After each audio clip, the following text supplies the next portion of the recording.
Hello students, welcome to Biomentors classes online. Today we are going to discuss the next topic in our chapter thermal properties of matter और आज thermal properties of matter में हम लोग discuss करने वाले हैं heating curve के बारे में। लेकिन उससे पहले मैं आपको चाहूंगा कि एक न्यूमेरिकल और करवाया जाए जो हम लोग सीख चुके हैं उतने कॉन्सेप्ट्स के बेसिस पर।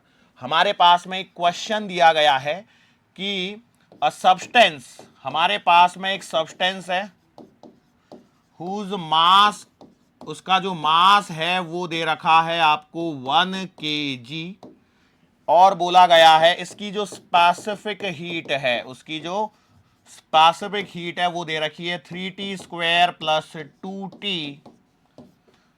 इंटू 10⁻³ कैलोरी पर ग्राम पर डिग्री सेल्सियस। ओके, और सवाल में बोला गया है find the heat required to raise the temperature from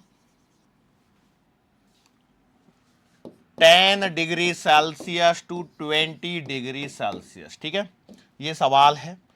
आपको 2 मिनट का समय दिया जा रहा है। स्क्रीन को पॉज कीजिए और खुद से सॉल्व करने की कोशिश कीजिए कि आप किस प्रकार से इस क्वेश्चन को सॉल्व कर सकते हैं। ठीक है, फटाफट से, कुछ नहीं है, सिंपल इंटीग्रेशन करना है। ओ मैंने बता दिया इंटीग्रेशन करना है, सॉरी नहीं बताना चाहिए था लेकिन अब बता दिया। तो चलो बताने के बाद में कितने लोग कर पा रहे हैं, चलो इस सवाल को देखते हैं फटाफट से किस प्रकार से कर सकते हैं। तो यहां पर देखो क्या हो रहा है, सवाल के अंदर में स्पेसिफिक हीट दे रखी है और सी आपको टेम्परेचर का एक फंक्शन मिल गया, यस और नो। तो आप लिखोगे Q will be equals to integration T1 से लेकर के T2 तक और ms डेल्टा ms dt। तो m कितना है बेटा, यहां पर 1 kg है, 1 kg को मैं लिखूंगा 1000 ग्राम। s क्या है 3t² प्लस का 2t इंटू 10⁻³ और dt बराबर है। ये फॉर्मूला आपको आता है कि नहीं आता? कई लोग तो फॉर्मूला ही ढूंढ रहे होंगे, ये कौन सा फॉर्मूला है, ये कब करवा दिया? तो याद कीजिए Q बराबर dq का इंटीग्रेशन बराबर इंटीग्रेशन T1 से T2 तक ms dt या mc dt करके मैंने आपको एक फॉर्मूला बताया होगा कि कभी कभी क्या होता है कि वो स्पेसिफिक हीट को वेरिएबल टेम्परेचर के टर्मिनोलॉजी में देता है, जनरली कांस्टेंट होती है, बट क्या है कि एक सवाल कर लो इस पे भी, है कि नहीं, आपको भी अच्छा लगेगा। चलो एक सवाल हो गया हमारे पास में नया, कैसे सॉल्व करेंगे? सॉल्व करना बहुत ही आसान है। अच्छा, ये 1000 क्यों लिया गया ये समझ में आया, क्योंकि देखो यहां पे कैलोरी पर ग्राम पर डिग्री सेल्सियस दी गई है, तो हमें ग्राम वाला डेटा चाहिए और यहां पर मास 1 kg दिया, तो हम लोग किस में सॉल्व करेंगे, कैलोरी और ग्राम में। तो इसलिए मैंने ग्राम में कन्वर्ट किया, ये 3 जीरो से ये 3 जीरो काट दी, तो हमारे पास में 3t² का इंटीग्रेशन आएगा 3t³ अपॉन 3 प्लस का 2t² अपॉन 2 और लिमिट कहां से कहां तक लगेंगी, T1 से T2 तक। तो 10 डिग्री सेल्सियस से 20 डिग्री तक, मतलब 10 से लेकर के 20 तक ये आपने लिमिट लगाई। 3 से 3 कटेगा, 2 से 2 कटेगा, तो आंसर विल बी व्हाट, 20 का क्यूब प्लस का 20 का स्क्वायर माइनस 10 का क्यूब प्लस 10 का स्क्वायर। बोलो ये सही है क्या? अब बस आप इसको कैलकुलेट करिए, 2 दूना 4 2 8, so you will get what, Q बराबर 8000 प्लस का 2 दूना 4 100 माइनस 1000 प्लस का 100 बराबर है क्या? कैलकुलेशन एक बार चेक कर लेना बेटा। तो 88400 माइनस का 1100, सो यू आर गेटिंग 3700 और कैलोरी। बोलो कितना आसान सा सवाल है। I will suggest you to check the calculation, क्योंकि हो सकता है मैं इस पेज से इस पेज पे जब आया हूं तो कोई जल्दबाजी में गलती ना कर गया हूं। 248, 8 के पीछे 3 जीरो, 2 का स्क्वायर मतलब 4 के पीछे 2 जीरो, मैंने सही लिखा है क्या? 8 के पीछे 3 जीरो हैं, 4 के पीछे 2 जीरो हैं, 1 क्यूब 1 के पीछे 3 जीरो, 1 के पीछे 2 जीरो, यस ओके। तो ये 1100 है, ये 8400 सब्ट्रैक्ट किया है, सो आपको आंसर 7300 कैलोरी मिल रहा है। आसान सा सवाल है, मेडिकल पॉइंट ऑफ व्यू से, नीट के एग्जाम के पॉइंट ऑफ व्यू से पूछा जा सकने लायक सवाल है। ठीक है, चलो अब आगे हम लोग करते हैं थोड़ा सा डिफिकल्ट लेवल का सवाल। ऐसे टाइप के सवाल आपको कुछ बुकलेट्स में आपको जरूर देखने को मिल रहे होंगे, ठीक है। Let's say one more question हम लोग ऐसा करते हैं जो थोड़ा सा अपर साइड में चलते हैं, जिसकी पूछे जाने की संभावना बहुत कम लगती है मुझे पर्सनल व्यू पे यदि देखा जाए तो। फिर सर करवाई क्यों रहे हो भाई, चाहिए होते ना कुछ एक सवाल, क्योंकि कई बार ऐसा होता है कि आप लोग देखते हो डीपीएस के अंदर में क्वेश्चंस का लेवल, कई क्वेश्चंस बहुत अच्छे लेवल के क्वेश्चंस होते हैं। हालांकि मैं आपको बताते चलता हूं बार बार कि कुछ क्वेश्चंस आपको सिर्फ नॉलेज इंप्रूव करने के लिए दिए गए हैं, आपके कॉन्सेप्ट्स को इंक्रीज करने के लिए दिए गए हैं। वो यदि आपसे नहीं हो रहे हैं तो एक बार उनके सॉल्यूशंस को देखें, कॉन्सेप्ट्स को देखें और आगे बढ़ें। मेडिकल में सवाल वही पूछा जाने वाला है जो 2 से 3 लाइन के अंदर में हो जाए। जैसे ये सवाल था, कितने लाइन का सवाल था? हाँ, हमने 2-3 पेज में किया, वो एक अलग बात है, हम बड़ा बड़ा लिख रहे हैं तो ठीक है, चल जाएगा। तो ये हो सकने लायक सवाल है आप लोगों से, ठीक है। तो ऐसे सवाल के पूछे जाने की संभावना भी बढ़ जाती है, ठीक है। चलो अब हम लोग क्या करते हैं, हमारे पास में हम लोग एक सवाल करते हैं, ठीक है। हम सवाल क्या कर रहे हैं कि हमारे पास में एक सॉलिड स्फीयर है, एक सॉलिड स्फीयर जिसका मास m रेडियस r है, एक सॉलिड स्फीयर जिसका मास m रेडियस r और specific heat of the material is given है C। ये सब डेटा आपको दे रखा है और बोला गया है इट इज रोटेटिंग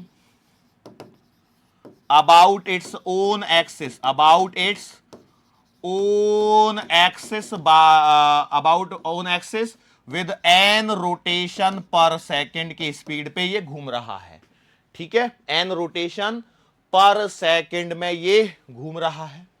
हम लोगों ने क्या किया, अब घूमती हुई चीज हमें अच्छी नहीं लग रही, हमने इसको रोक दिया। इट इज सडनली स्टॉप्ड, इसको मैंने अचानक से रोक दिया, सडनली स्टॉप्ड, ठीक है। अब जब ये रोकेंगे तो हमने कुछ ना कुछ क्या अप्लाई किया होगा, टॉर्क वगैरह अप्लाई किया होगा, उससे रोका होगा। यस और नो, बिल्कुल सही बात है। लेकिन मैंने क्या बोला कि भैया 50% of its energy, 50% of its energy gets converted into heat. जब इसे रोका गया तो इसकी जो 50% एनर्जी है converted into heat, converted into heat. तो आपको बताना है कि इसका टेम्परेचर में कितना राइज होगा। Find the rise in temperature, find the rise in temperature. हालांकि मैं सवाल में और थोड़ा सा डिफिकल्ट बनाने के लिए एक टेम्परेचर की वैल्यू दे सकता हूं। मैं सवाल को उस लेवल तक कंसीडर कर रहा हूं कि यदि एग्जामिनर थोड़ा सा डिफिकल्ट साइड में बढ़ता है तो कितना डिफिकल्ट साइड में बढ़ सकता है, इससे भी ज्यादा डिफिकल्टी लेवल को बढ़ाया जा सकता है, कोई ऐसा नहीं है। बट एग्जामिनर आपकी भावनाओं का ध्यान रखेगा, ठीक है। अब यही सवाल है, ऐसे ही सवाल पूछे जाएंगे, आप देखेंगे आपको ऐसे सवाल मिलेंगे। कैसे सवाल मिलेंगे कि भैया एक m मास का गोला है, बर्फ का गोला है, उसको h हाइट से ड्रॉप किया गया, तो बताओ नीचे आते समय कितनी बर्फ पिघल जाएगी। तो जब वो h हाइट पर है तो उसके पास पोटेंशियल एनर्जी है mgh, है ना। और जब वो नीचे आएगा तो क्या होगा भाई, उसके पास जो mgh एनर्जी थी वो उसमें हीट में कन्वर्ट होगी, तो ms डेल्टा थीटा। तो ये कॉन्सेप्ट लगाना होता है, बस यहां पर भी यही चीज है। अब यहां पर क्या हो रहा है कि यहां पर सवाल दिया गया system of particles and rotational motion से, क्योंकि देखो तो उसने जानबूझ के सॉलिड स्फीयर लिख के दिया है, मास रेडियस दिया और ये घूम रहा है और रोटेटिंग दिखा है, मतलब इसके पास में रोटेशनल काइनेटिक एनर्जी है जो कितनी होती है, half I omega square, and that should be equals to ms delta theta. बोलो यस और no. Now put the values. तो आपने लिखा हाफ इंटू आई क्या है, करंट है ना, current flowing through the sphere. अरे भैया मोमेंट ऑफ इनर्शिया है किसका, सॉलिड स्फीयर का, कितना आएगा 2/5 mr square into omega. Omega क्या होगा 2πf, तो मैं लिख सकता हूं इसको 2πn का स्क्वायर बराबर m इंटू सी इंटू डेल्टा टी। तो आपसे पूछा गया है। अरे बोलो यस और नो। अब बताओ सवाल में क्या रह गया है, एक पॉइंट रह गया, पता क्या, कि ये जो एनर्जी आ रही है इसका 50% ही यूज हो रहा है। सवाल में ध्यान रखना, सवाल में ध्यान रखना, इसमें एक वर्ड दे दिया 50% और उसको आपने यहां पे कहीं कंसीडर ही नहीं किया। भैया क्या हो रहा है, इसके पास जो एनर्जी थी उसकी 50% आपने क्या कर दिया, अभी तो इक्वल कर दिया, तो उसको 50% कैसे करोगे, इसका 50%। भाई यही उसके पास एनर्जी थी ना, यही उसके पास एनर्जी थी, तो इसका 50%, तो 1/2 एक और आ जाएगा, बस इतना ही फर्क आएगा। बोलो यस और नो। तो अब आप इसे सॉल्व करेंगे कैलकुलेशन के लिए, तो m से तो m कटेगा, और एक दो से एक दो को काट लो, 5 2 10। एक और दो कटने लायक है, नहीं इसको मत काटो, ऐसे नहीं तो गड़बड़ी हो जाएगी। चलो ठीक है, इसको 2 रहने दो, इस वाले 2 को निपटा लो, और इस वाले 2 को एम ही रहने दो। तो आपको तो डेल्टा टी चाहिए, तो delta T will be equals to what, वो पूरा डेटा। देखो ये आएगा 4 pi square n square r square, 4 pi square n square r square divided by 5 2 10c, 5 2 10c। ये मेरे पास में आंसर आ रहा है। एक बार क्रॉस चेक करना सब कुछ सही चल रहा है क्या? 50% ही है, बिल्कुल सही है। 50% मतलब 1/2, ये हाफ, ये सॉलिड स्फीयर का 2/5 मैंने सही लिखा है, आर स्क्वायर। ओके, एक देखो 2 और 2 4 से ये कट जाएगा, 2 ऊपर चाहिए था। ओके, मतलब यहां पर होना चाहिए था 2 और यहां होना चाहिए था 5। तो बेटा इस आंसर को जरा करेक्ट कर लेना। मैंने फिर 10 कैसे लिख दिया? चलो कोई बात नहीं, हो जाती है गलती। 2 pi square n square r square upon 5c, मतलब यहां पर गोले में मास नहीं देता तो भी काम चल सकता था। If the mass were not given then also you will be you would be able to solve the question. बात समझ में आई? ओके, चलो एक पॉइंट और मेरे दिमाग में क्लियर हुआ। मतलब ये है, अब देखो आपके सामने बना बनाया सा क्वेश्चन लिख दिया, कुछ नहीं है इसमें। ऐसे सवाल मैं आपको बोल रहा हूं ना कि ऐसे एक गोली चलाओगे, तो मैकेनिक्स के साथ में बहुत सारा लिंक करवाया जा सकता है, ग्रेविटेशन चैप्टर के साथ में लिंक करवाया जा सकता है। तो ये चीजें पॉसिबल हैं, इसमें आपको डरने की जरूरत नहीं है, इतना ध्यान रखना। डरोगे तो समझो परेशान होगे। बोलो अब इस सवाल को भी लेवल वाइज देखा जाए तो कोई इतना ज्यादा डिफिकल्ट लेवल का सवाल नहीं है, बट हाँ कैटेगरी मेडिकल स्टूडेंट के accordingly this is a hard category का क्वेश्चन माने जाते हैं। ठीक है, क्यों? क्योंकि ज्यादातर बच्चों को नहीं हो पाता है, नहीं समझ पाते हैं, नहीं लिंक कर पाते हैं। तो उसके लिए हम यहां बैठे, हम आपको बता रहे हैं कि भैया किस तरह से आपको प्रोसीड करना है। क्वेश्चन की लैंग्वेज को पकड़िए। देखो क्वेश्चन अपने आप में सारी बातें बतलाता है, बस उसके बाद में आपको उससे रिलेटेड फॉर्मूला आने चाहिए। फॉर्मूलेज यदि आपको आते हैं तो मेडिकल में आपके ऑलमोस्ट सारे क्वेश्चंस बन जाते हैं, इस बात को ध्यान रखना। ठीक है, यदि आपके दिमाग में यह बात तय है ना कि यदि मुझे सारे फॉर्मूले आते हैं तो मुझसे सारे क्वेश्चंस, ऑलमोस्ट सारे क्वेश्चन नहीं भी बने तो 90% क्वेश्चंस आपसे बन जाने चाहिए मेडिकल एंट्रेंस में। हम इस बात को आपको दिमाग में बिठाना पड़ेगा। और इसमें एक टर्म्स एंड कंडीशन में छोटा सा स्टार और लगा है, I do not have physics phobia, मुझे फिजिक्स का फोबिया नहीं है। तो यदि आपको फिजिक्स का फोबिया है, आपको अंदर से ही फिजिक्स से डर लगता है, तो आपके अवचेतन मस्तिष्क में कहीं ना कहीं वो फिजिक्स का फोबिया बना रहता है और आप आते हुए क्वेश्चंस को पर कॉन्सेप्ट अप्लाई नहीं कर पाते हो। ये परेशानी होती है, इससे ज्यादा और कोई परेशानी नहीं होती है। ठीक है, चलो अब हम लोग बात करते हैं हीटिंग कर्व के बारे में। ये हीटिंग कर्व क्या है? बेसिकली हीटिंग कर्व जो है वो आपको कुछ आइडिया देता है। ये आपका टेम्परेचर और टाइम का ग्राफ है, टेम्परेचर और टाइम का ग्राफ है। इसी ग्राफ में हम लोग आगे चल के कुछ और चीजें भी ऐड कर सकते हैं। ठीक है, मतलब कैसे? ऐसे बोला जाता है, देखो जनरली मैं एक ही सवाल बता रहा हूं, इसमें वही सिंपल सा सवाल है। हमारे पास में एक क्वेश्चन हुआ करता था, -20 डिग्री सेल्सियस की आइस को कन्वर्ट करना होता था 120 डिग्री सेल्सियस की स्टीम में, बराबर है? ये कुछ याद है आपको? तो अब हम लोग चाहते हैं कि भैया यहां पर एक ग्राफ ड्रॉ किया जाए जिसके अंदर में यहां पर या तो हम लोग लिखते हैं हीट इनपुट या फिर हमारे पास में होता है टाइम। ये दोनों में से कोई भी इनपुट हो सकता है। और यहां पर होता है आपका टेम्परेचर इन डिग्री सेल्सियस। और जाहिर सी बात है ये आपका 0 डिग्री सेल्सियस का लेवल पहुंच गया है। Time can not B negative, तो मैं इससे आगे तो इधर जाऊंगा नहीं। अब देखो क्या होता है कि अब जरा कुछ चीजों को रिकॉल कीजिए। आपके पास में जो क्वेश्चन है वो है -20 डिग्री सेल्सियस वाली आइस को आपको 120 डिग्री सेल्सियस की स्टीम में कन्वर्ट करना है। तो जाहिर सी बात है कि आप t बराबर 0 पर कहां पर हो? -20 डिग्री। मैं कहीं यहां मान लूं क्या -20 डिग्री सेल्सियस को? यहां मेरा -20 डिग्री सेल्सियस हो गया। अब यहां से आप किस में कन्वर्ट करोगे, पहले तो स्टेप्स लिखो। सबसे पहले आपके पास में ऐसा होगा कि आप हो -20 डिग्री सेल्सियस की आइस में, और आप सबसे पहले जाओगे 0 डिग्री सेल्सियस की आइस में। फिर आपके पास में क्या होगा, फिर आप बोलोगे कि 0 डिग्री सेल्सियस की आइस के पश्चात इसको कन्वर्ट किया जाएगा 0 डिग्री सेल्सियस के वाटर में। फिर आप इसे कन्वर्ट करोगे 0 डिग्री सेल्सियस के वाटर के बाद में 100 डिग्री सेल्सियस के वाटर में। फिर उसके पश्चात आप इसे कन्वर्ट करोगे 100 डिग्री सेल्सियस की स्टीम में। फिर उसके पश्चात आप इसे कन्वर्ट करोगे 120 डिग्री सेल्सियस की स्टीम में। बोलो क्या ये सारे फॉर्मूले जो मैंने यहां लिखे हैं वो सही लग रहे हैं आपको?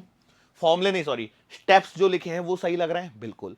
अब सबसे पहले बताओ, -20 डिग्री सेल्सियस की आइस को 0 डिग्री सेल्सियस की आइस में कन्वर्ट करने के लिए आप फॉर्मूला लगाओगे MS डेल्टा टी या MS डेल्टा थीटा, जो आप लिखना चाहो वो आप यहां पर लिख सकते हो। अब ये MS डेल्टा टी जो है वो क्या आपकी हीट एनर्जी है जो रिक्वायर्ड है?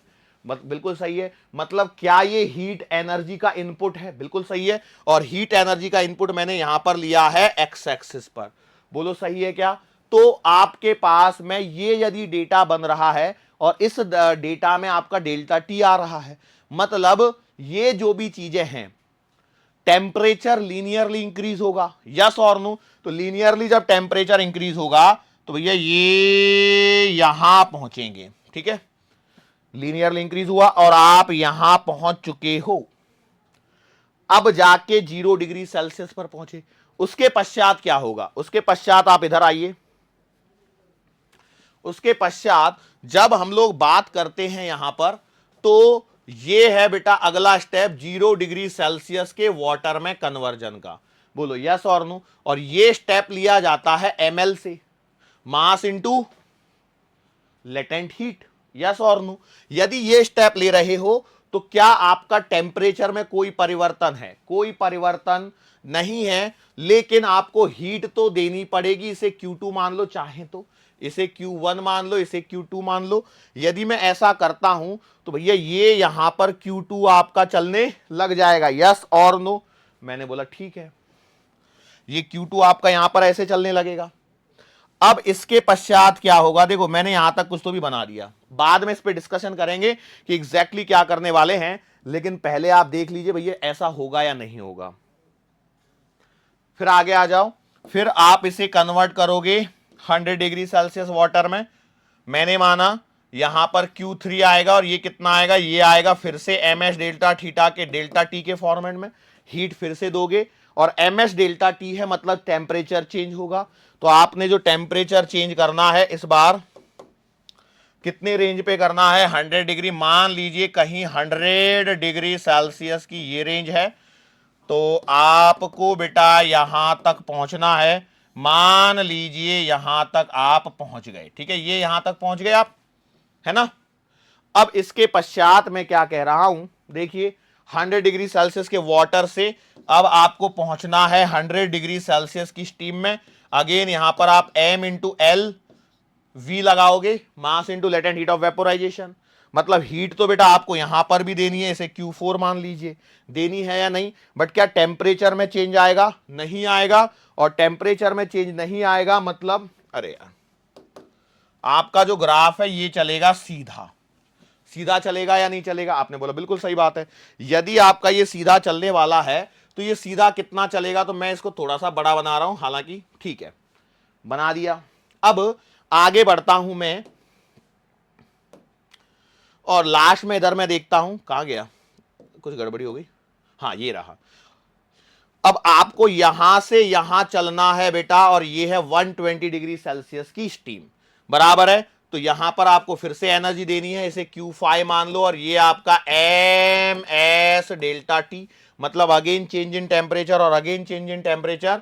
मान लीजिए कि आपने इस लेवल को 120 डिग्री सेल्सियस डिफाइन कर दिया है, तो आप कहीं यहां पहुंचने वाले हैं, ठीक है? ये आपका पूरा ग्राफ ड्रॉ हो गया। अब इस ग्राफ के ऊपर कुछ क्वेश्चंस होते हैं, वो क्वेश्चंस क्या हैं? देखो, ये एक सेक्शन है मेरे पास में और ये एक सेक्शन है, ठीक है? मैंने मान लिया ये लेंथ है L1 और ये लेंथ है L2, ठीक है। अब बताना है, सवाल पूछा जाएगा आपसे L1 greater than L2, L2 greater than L1, L1 equals to L2 can not be predicted.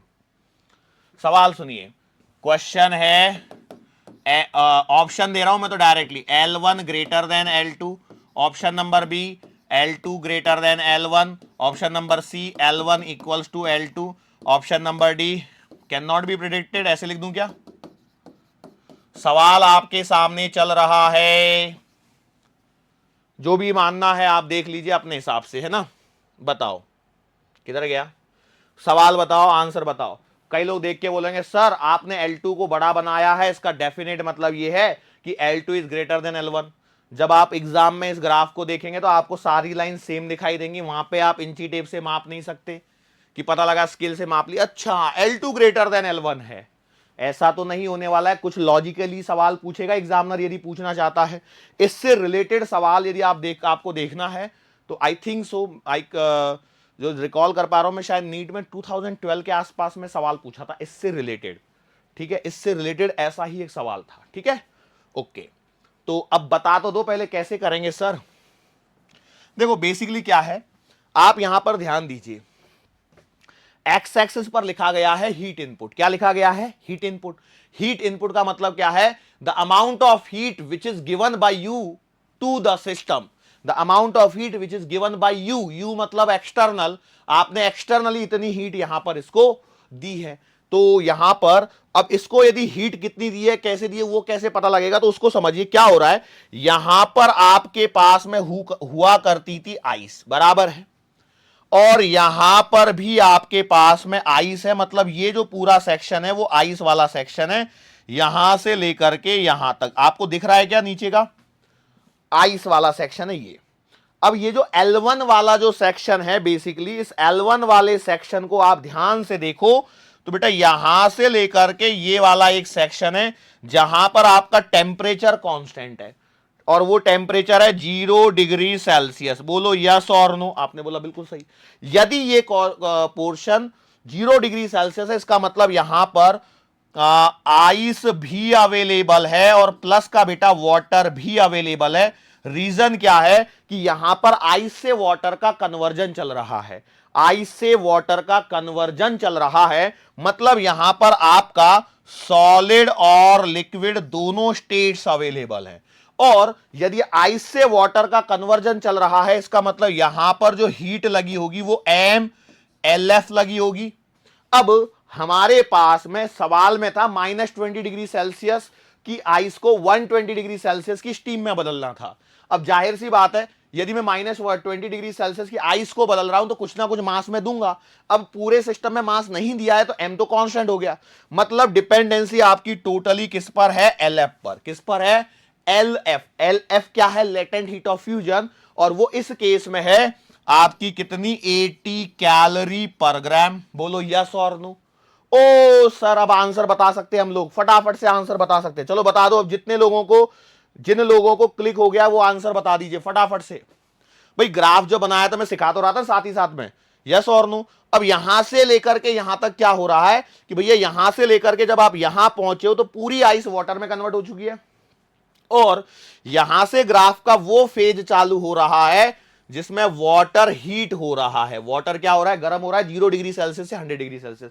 मतलब ये वो वाला सेक्शन है, इतना वाला, जिसमें सिर्फ और सिर्फ वाटर प्रेजेंट है, या मैं बोलूं लिक्विड फेज प्रेजेंट है। सबसे पहला आइस वाला था जहां पर सिर्फ और सिर्फ सॉलिड स्टेट थी, सिर्फ सॉलिड थी, फिर सॉलिड प्लस लिक्विड आई, फिर लिक्विड आई, है ना। अब ये वो पॉइंट है जहां पर आपका 100 डिग्री सेल्सियस हो चुका है वाटर का टेम्परेचर। अब वाटर से स्टीम कन्वर्जन चल रहा है, और वाटर से स्टीम कन्वर्जन चल रहा है मतलब यहां पर आपके पास में वाटर प्लस का स्टीम दोनों अवेलेबल है, और दोनों अवेलेबल है मतलब आपके पास में लिक्विड और गैस दोनों स्टेट्स यहां पर अवेलेबल है। और यदि वाटर से स्टीम का कन्वर्जन चल रहा है मतलब यहां पर जो हीट दी जाएगी वो दी जाएगी M इंटू LV। अब M तो आपका कांस्टेंट है, तो पूरी कहानी LV पर डिपेंडेंट है, और वो है बेटा आपका 540 कैलोरी। फिजिक्स में, केमिस्ट्री में 536 थी, है ना, ऐसा ही कुछ था ना डेटा। ओके चलो, तो अब मुझे बता दो क्या दिक्कत है। 540 और ये 80 दोनों में से कौन सा डेटा बड़ा? 540 वाला डेटा बड़ा। मतलब यहां पर ये वाला हीट इनपुट बड़ा है, तो L2 will be greater than L1। ये इस सवाल का आंसर है, जो लॉजिकली मैंने यहां पर आपको समझाने की कोशिश की है। बाकी मैं बता दूं आपको, रटे रटाए रहते हैं बहुत से स्टूडेंट, इसको रट के जाते हैं कि भैया आ जाए एग्जाम में क्वेश्चन तो हम टिक करके ही आने वाले हैं, बाकी मेहनत की तो रिक्वायरमेंट है ही नहीं। ठीक है, चलो समझ में आया या नहीं आया? सर ये तो आसान था, इसमें क्या दिक्कत है? इसमें तो कोई दिक्कत नहीं है सर। ओके, चलो अब इस पर्टिकुलर क्वेश्चन को मैं यहां पर टैकल कर रहा हूं, इतना ध्यान रखना बेटा। अब मैं क्या कर रहा हूं, इस पर्टिकुलर सवाल पे चर्चा कर रहा हूं। इस पर्टिकुलर सवाल में मैं आपसे दूसरा जो सवाल पूछता हूं वो ये है एंगल θ1, ये है एंगल यहां पर θ2, और बेटा ये है यहां पर एंगल θ3। जाहिर सी बात है θ1, θ2 और θ3 में आपको बताना है कौन बड़ा है कौन छोटा है, बस इतने ही सवाल पूछे जाते हैं। रिलेशंस के सवाल आपको नहीं पूछेंगे कि भैया θ1 और θ2 में क्या रिलेशन है, θ1 और θ3 में क्या रिलेशन है। हालांकि चाहें तो निकाले जा सकते हैं, ऐसा नहीं है कि नहीं निकाले जा सकते, बट पूछेगा नहीं। जनरली आपसे सिर्फ इतना पूछ के छोड़ देगा कौन बड़ा है कौन छोटा है। इतना कष्ट भी आपने कर दिया तो बहुत जानेगा एग्जामिनर बोलेगा मतलब आपको सारे कॉन्सेप्ट आ रहे हैं। बोलो यस और no. Okay, so how will you deal with this theta? Theta कैसे डील करोगे? θ1, θ2 और θ3। अब देखो θ1 चाहिए, मतलब आपको कहीं ना कहीं आप कह रहे हो कि यू नीड द स्लोप, बराबर है यस और नो। कहीं ना कहीं आपके मन में चल रहा होगा कि मुझे स्लोप चाहिए, और स्लोप चाहिए मतलब आपको चाहिए tan θ1, और tan θ1 का मतलब है कि आपको इसकी अपोजिट अपॉन एडजासेंट पर काम करना है। लॉजिक है, सिंपल सी बात है। ट्रिग्नोमेट्री इतनी तो आती होगी कि tan थीटा का मतलब अपोजिट अपॉन एडजेसेंट होता है, ये आप सभी को मालूम है। हिंदी मीडियम तो लाल बटे कक्का कर लेते, लंब बटे आधार, है ना? वही पूछा है। तो अब आप सोचिए अपोजिट अपॉन एडजेसेंट। ओके, तो आप सबके लिए लिखेंगे, तो भैया आपको लिखना है tan θ1, क्योंकि यदि देखो सिंपल सी बात है, एक लॉजिक और सुन लीजिए। यदि tan थीटा बढ़ता है, ये तभी बढ़ता है जब थीटा बढ़ता है, तो इसलिए यहां पर ये परेशानी नहीं होगी। tan θ1, फिर यहां पर आप निकालेंगे tan θ2 और बेटा tan θ3। आ जाओ, किधर गया? तो tan θ1 यहां रह रहा। यदि ये tan θ1 यहां पर आपका ठहरा हुआ है, तो आप क्या बोलोगे? आप बोलोगे कि ये रहा tan θ1। बोलो tan θ1 कितना आएगा? 20 डिवाइडेड बाई दिस, यस और नो? 20 डिवाइडेड बाई दिस, ऐसे कुछ तो भी करना पड़ेगा। ये क्या है? What is this?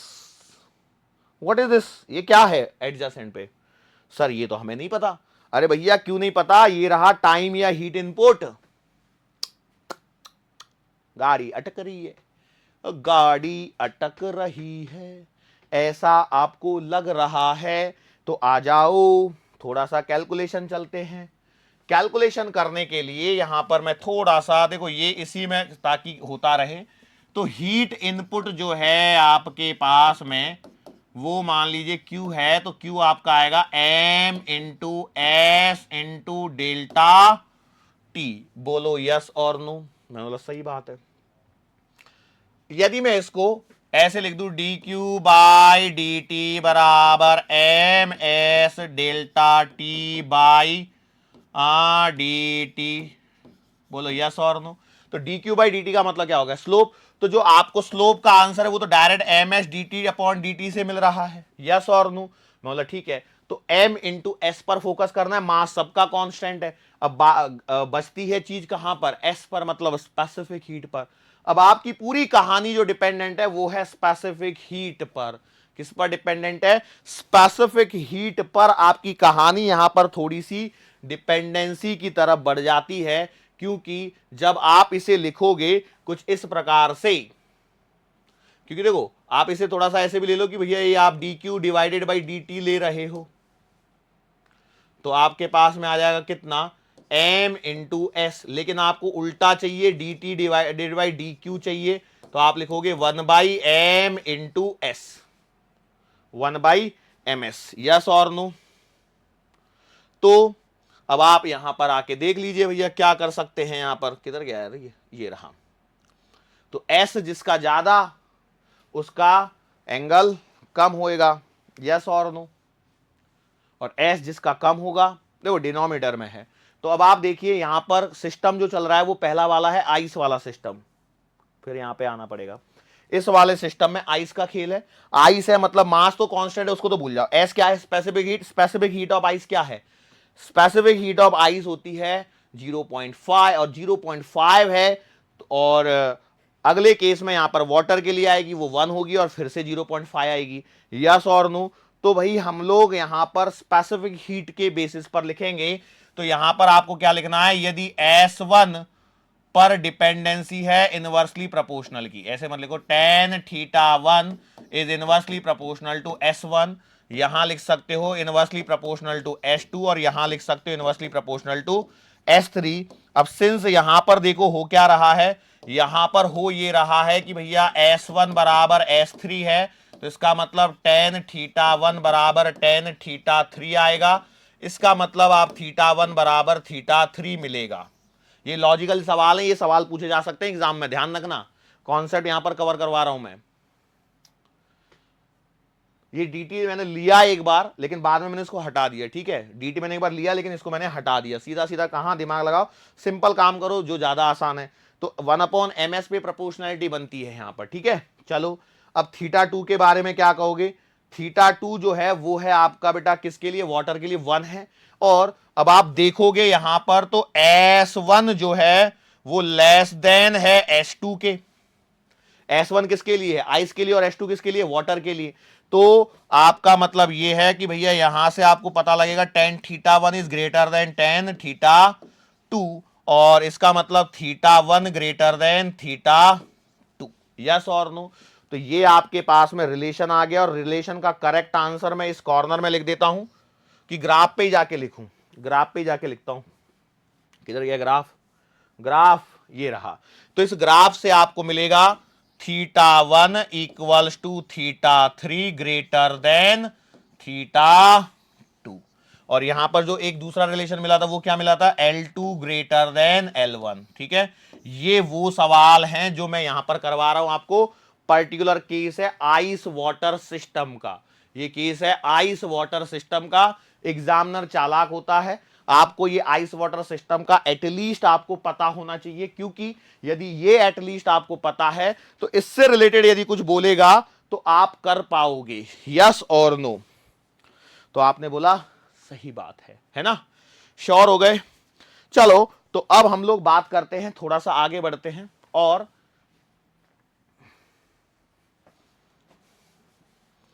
वैसे यदि आप देखोगे ना, यहां पर आपके पास में यदि आपने एनसीईआरटी उठा के देखी होगी तो वहां पे आपको रेलीगेशन और ऐसी कुछ टर्मिनोलॉजीज मिल रही होंगी, ऐसी कुछ टर्मिनोलॉजीज मिल रही होंगी। और उन टर्मिनोलॉजीज को बेटा हम लोग आज यहां पर डिस्कस आज के लेक्चर में नहीं करने वाले हैं।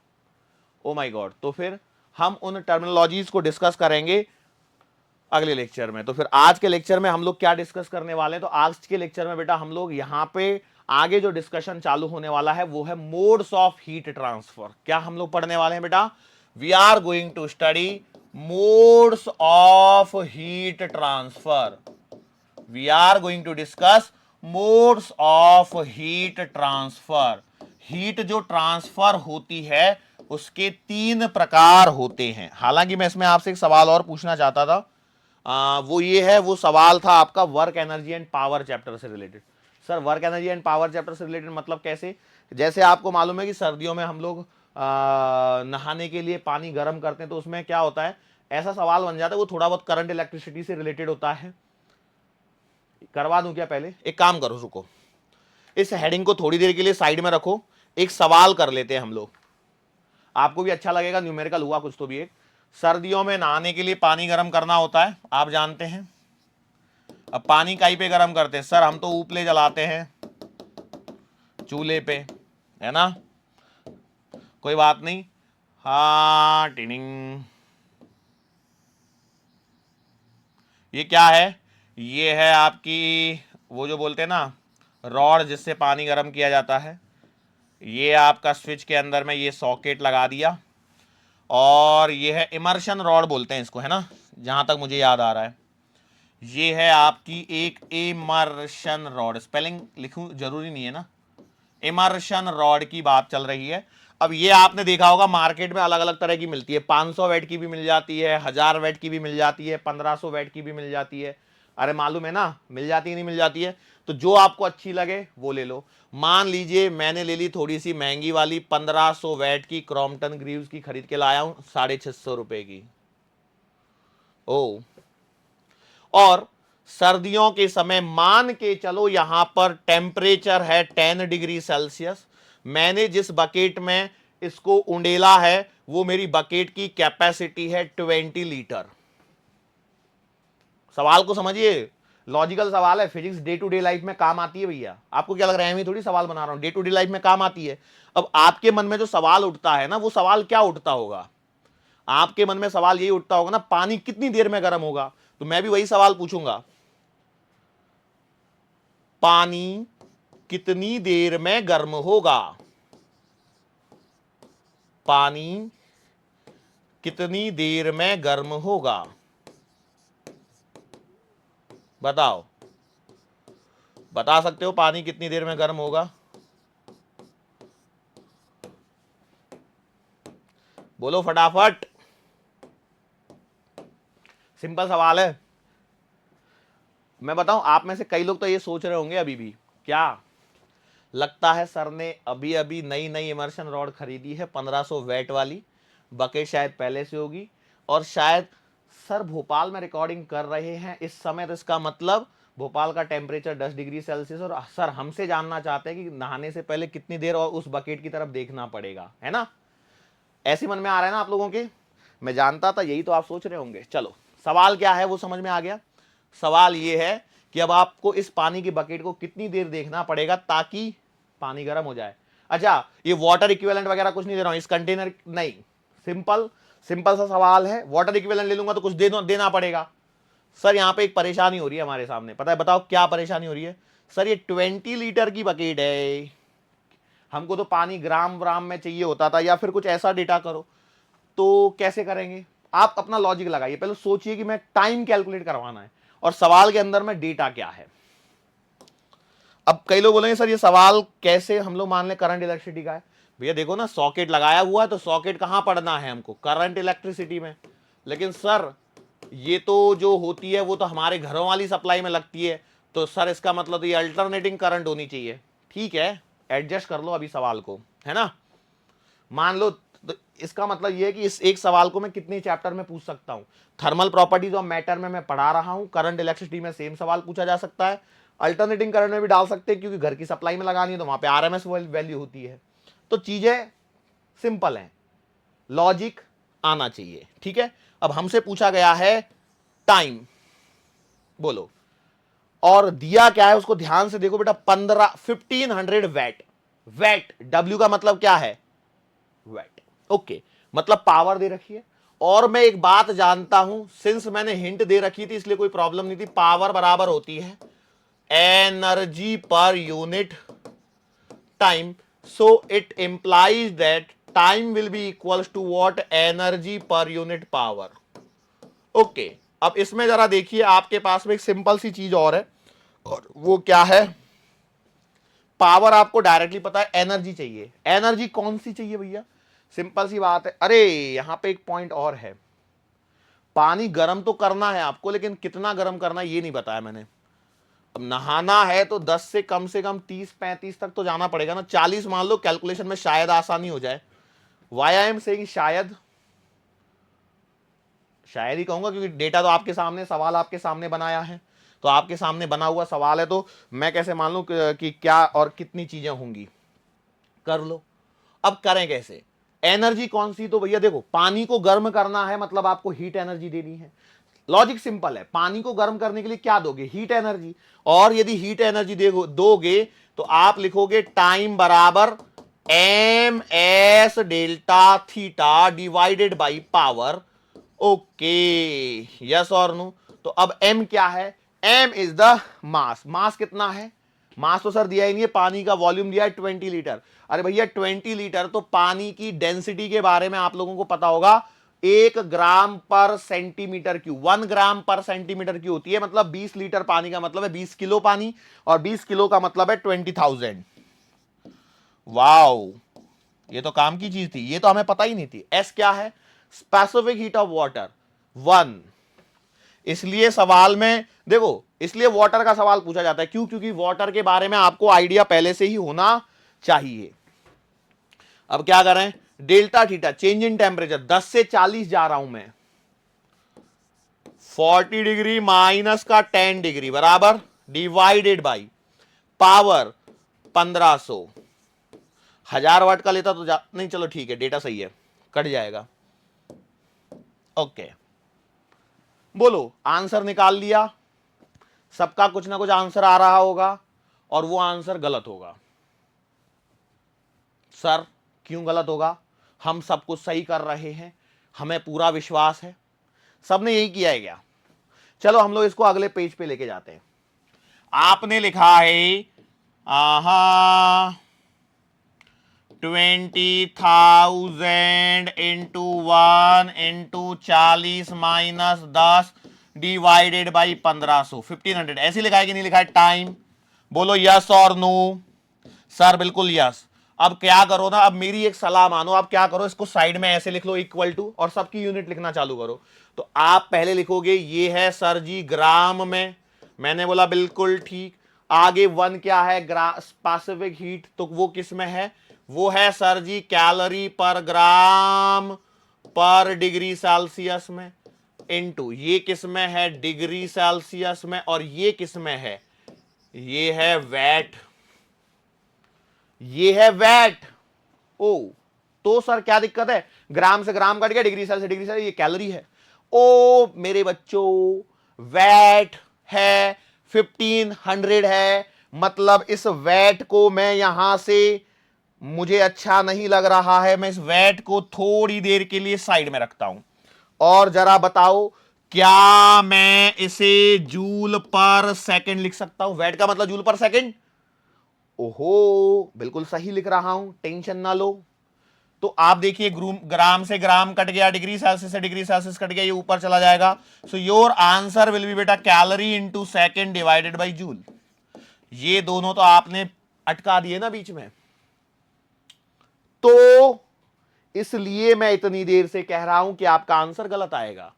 तो आपको यहां लिखना है 4.2, तो ये डेटा आपका कैलोरी से हटके जूल बन जाएगा, और जब ये कैलोरी से हटके जूल बन जाएगा तो जूल से जूल कट जाएगा, you will get the answer in second. Reference taken from the chapter units and measurement which is the first chapter of class 11 physics. बोलो, उड़ गए तोते, इसीलिए तो हरा रंग डाला। आ जाओ, काटो पीटो सॉल्व करो। दो दो जीरो से तो ये 2 जीरो काटो, 40 में से गए 10, तो ये बचेंगे 30, तो 15 से काटो 2 बार, तो 2 दूना 4 के पीछे 2 जीरो इंटू 4.2। एक काम करो, 0.60 को और उड़ा लो, जीरो बढ़ जाए, 4 दूना 8, 4 चौका 16, 1680 सेकेंड आ रहा है टाइम। और टाइम यदि 1680 सेकेंड आ रहा है तो इसे थोड़ा सा कन्वर्ट कर लो मिनट में, जीरो से जीरो काटो, 6 दूना 12, 4 8 6 8 48, 28 मिनट, मतलब आधा घंटा लगेगा लगभग आपको पानी गर्म होने में। 2 मिनट का एक्स्ट्रा ले रहा हूं मैं, अरे भाई वाटर ग्राम इक्विवेलेंट भी तो लेना था। पॉइंट समझ में आया। अब ईमानदारी से मैं एक सवाल पूछता हूं, उसका ईमानदारी वाला उत्तर देना। मतलब क्या, कितने लोगों ने ये 4.2 खुद से लिखा था, ईमानदारी वाला उत्तर चाहिए, नहीं तो क्या होगा, फिर मैं बोलूंगा, फिर बुरा लगेगा, है ना। सही सही बताना, सही सही बताना सब लोग। सर आपके पास में 2 डायलॉग है, दोनों डायलॉग हमें याद है, एक तो आप बोलोगे या तो पाप लगेगा या फिर बोलोगे नीट की कसम, और अब दोनों हमको याद हो गए इतने टाइम में, है ना। Very good. ये है लंबे साथ का असर, ये क्या है, इतने लंबे साथ का असर। मान के चलो यहां पर मैं आपको सवाल को थोड़ा सा डिफिकल्ट बना देता हूं। सर सवाल को डिफिकल्ट कैसे बना सकते हैं आप, what can be done to make this question difficult? बोलो क्या किया जा सकता है? सवाल के अंदर में ऐड किया जा सकता है कि water equivalent of bucket, water equivalent of bucket is, कितना ले लूं कितना ले लूं कितना ले लूं? मैंने ले ली 5 केजी। मुझे नहीं मालूम क्या होने वाला है सवाल में। 5 केजी कुछ ज्यादा हो जाएगा, 20 किलो 20 लीटर पानी है, 5 केजी का इसका दे दूंगा तुम्हें, ज्यादा हो रहा है कुछ।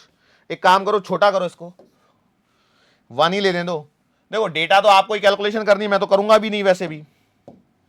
तो अब आप देखिए डिफिकल्ट हो रहा है कि आसान हो रहा है, वॉट एवर इट बी, ये आपको टैकल करना है। बताओ डेटा में आंसर क्या आएगा, क्योंकि अब आपको मालूम है टी बराबर आने वाला है m S delta theta upon power, और अब आपको मालूम है सब कुछ। पिछले सवाल में आपने सही किया, देखो ये पिछले सवाल को मैं यहां पे रिपीट लिख रहा हूं, 20,000 इंटू 4.2 इंटू 40 माइनस का 10 डिवाइडेड बाई 1500, ये आपका प्रीवियस सवाल का आंसर था जो 1680 आया था, और जिसे मैंने 28 मिनट लिखा था। याद करना ये प्रीवियस क्वेश्चन है। अब मैंने यहां पर इतना ऐड और कर दिया, water equivalent of bucket is 1 kg। सवाल थोड़ा सा डिफिकल्ट हुआ है, बताओ क्या डिफिकल्टी आएगी?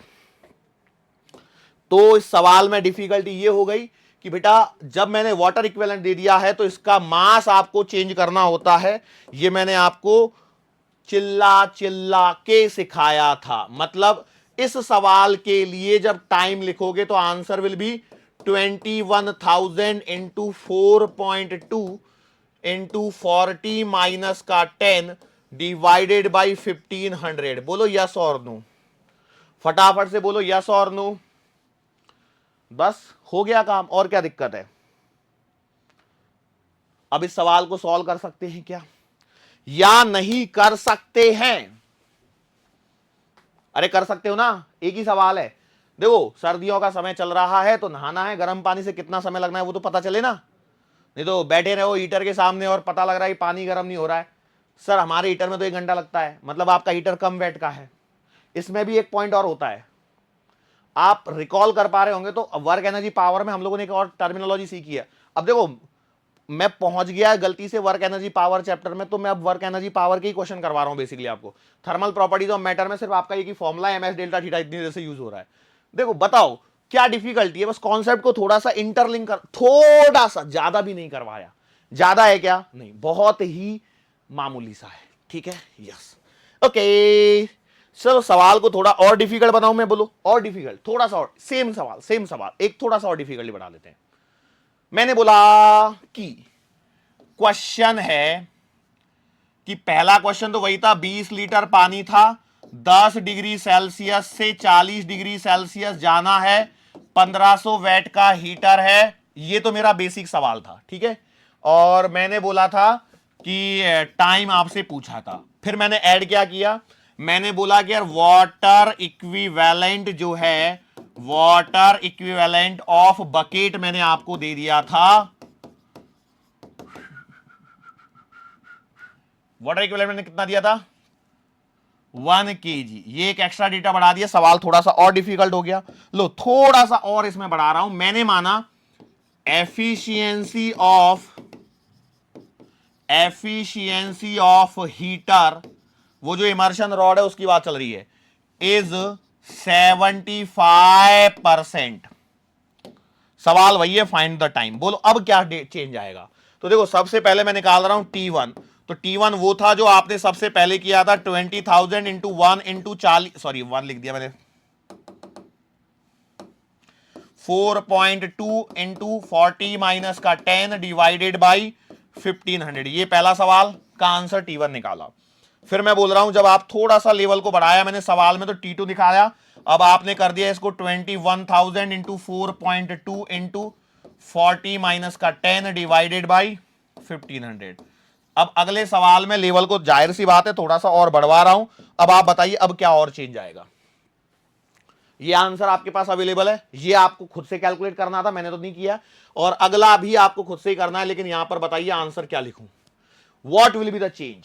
तो अब जो आपका चेंज आएगा वो सुनिए क्या है, यहां पर दी गई है 75% की एफिशिएंसी। इसका मतलब क्या है, जितनी पावर इमर्शन रॉड दे रहा है उसका 75% यूज हो रहा है किसमें? हीटिंग में।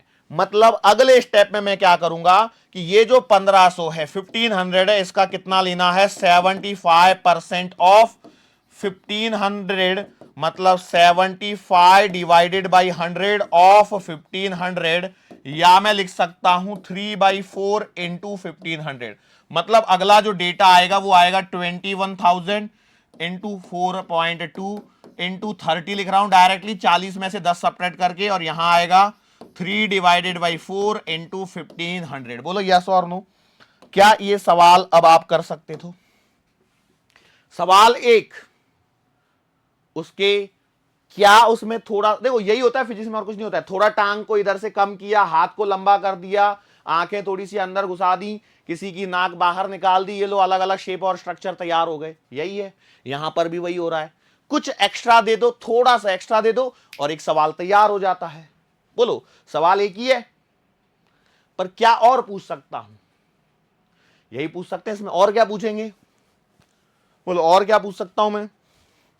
अभी हम लोग क्लास 11 के लिमिट के अंदर में सवाल करवा रहा हूं, क्लास 11 की लिमिट के अंदर में ये सवाल चल रहे हैं, ठीक है? श्योर है? अभी कई लोग बोलेंगे सर अब मेरे मन में आ रहा है, मैंने 1 किलो आइस और डाल दी उसमें, क्या दिक्कत है? कर लो सवाल।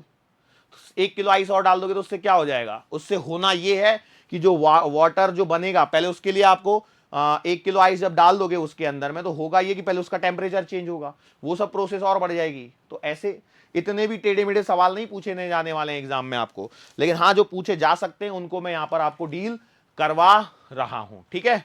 सो काफी हो गया मुझे लगता है आज के लिए। Modes of transfer of heat को आप आज के लेक्चर में नहीं लेते, अगले लेक्चर में लेंगे, ठीक है? तो आज के लेक्चर को यहीं पर समाप्त करते हैं, मुलाकात फिर से करेंगे आने वाले अगले लेक्चर के दरमियान। सो तब तक के लिए धन्यवाद।